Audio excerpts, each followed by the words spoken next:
Don't you always? Reef's last words to her stomped through her mind. Ugh! Was there a more infuriating man alive?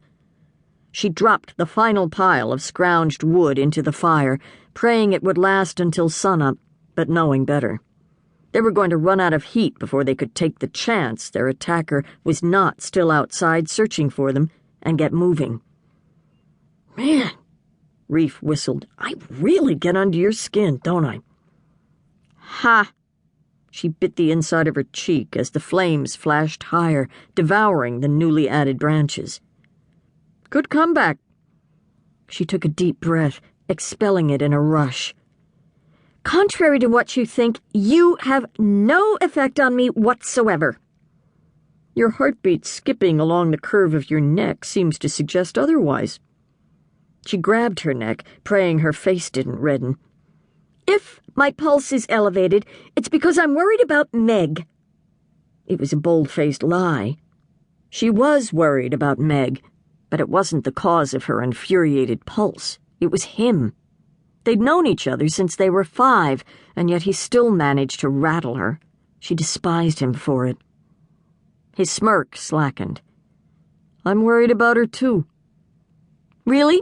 You worry about all your flings? It was harsh, but she was flustered. His bright blue eyes narrowed. If I didn't know better, I'd say that's jealousy snapping. Me?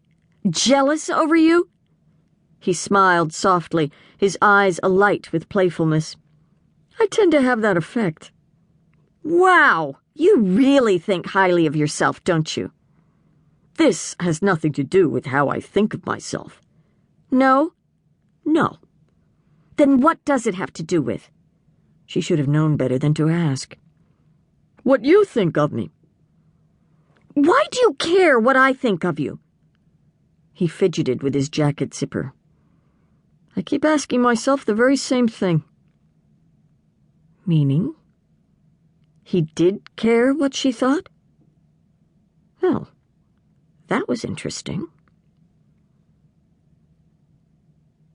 Gage, you know the protocol, the head of Iditarod Search and Rescue, Ben James, said. I can't authorize a sweep with this storm still raging. But Reef and Kirra are missing, along with a snowmobile. They should have known better than to take off during the night. Clearly, they thought someone was in danger. Or Reef talked Kirra into a joyride. I wouldn't have put something like that past the old Reef, but he's changed. And Kirra is the last person I'd expect to take a joyride with search and rescue equipment. Her uncle still hasn't checked in, Ethan said. Ethan Young had been paired with Gage and Xander Cook on race communications, and he, along with everyone else in the tiny cabin, was now wide awake. Have you confirmed with the checkers? Perhaps he came in while we were sleeping, Ben suggested. The checkers were on duty 24/7 and were stationed out in the tents for ready availability. I'll go see. Ethan slipped on his coat and boots. Gage nodded. Thanks, man. No problem. What's all the commotion? Xander asked as he stumbled into the room, his hair mimicking heat misers. 2 search and rescue team members are missing, along with a snowmobile, Gage said, quickly catching him up to speed. Reef let Kirra's insults roll right off. He'd heard them his whole life. For the most part, they were deserved, but from Kirra, they ached deep in his soul. He wasn't the same man he'd been. Wasn't that same playboy. Wasn't the reckless man intent on drowning his feelings in a world of distraction. What he felt was very real, and to his complete surprise and slight bemusement, what he felt was growing love for Kirra. God certainly had a sense of humor.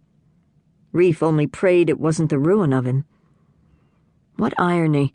He'd finally allowed himself to really feel, only to be consumed with genuine feelings for Kirra Jacobs, a woman who would never love him back.